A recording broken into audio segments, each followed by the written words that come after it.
Hello, বলো 29 টাকা রেখে আছে সেটা বলো। বলছি কি কাকার দোকানে দুধের হিসাব কি হয়েছে?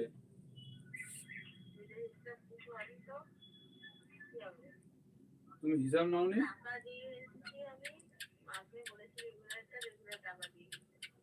আচ্ছা, আমি তাহলে 2 তারিখ 3 তারিখ তো দুধ নিয়ে এসেছিলাম। ক্যাশ কবে থেকে নিচ্ছ? কালকে থেকে?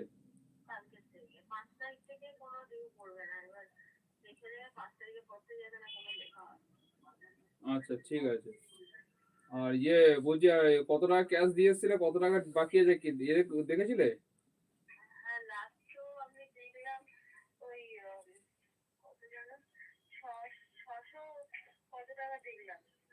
ডিউ আছে। ওই যে 5টা না 6টা বলছেন ওটা বলে দাও তো পৌষ সংক্রান্তি। হ্যালো, কি হয়েছে বলো? 5টা না 6টা কি হয়েছে দুধ?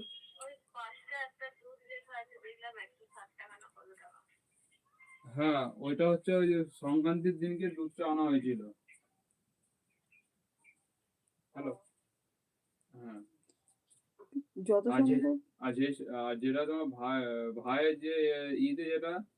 এই সংক্রান্তি তো বাকি কি করে হয়? পুচু গুড় নিয়ে এসেছিল, হ্যাঁ, ঠিক আছে, তাও পুচুকে বলা হলো যে পুচু গুড় ফুড় নিয়ে এসছে, পুচু বলছে মা আমি আর পারবো না, আমি বললাম, "না, আমি দুধের টাকা দিচ্ছি, নারকেলের টাকা দিচ্ছি, আমি কত দেবো, আমি এই কথা কিন্তু ওকে পুচুকে বলেছি।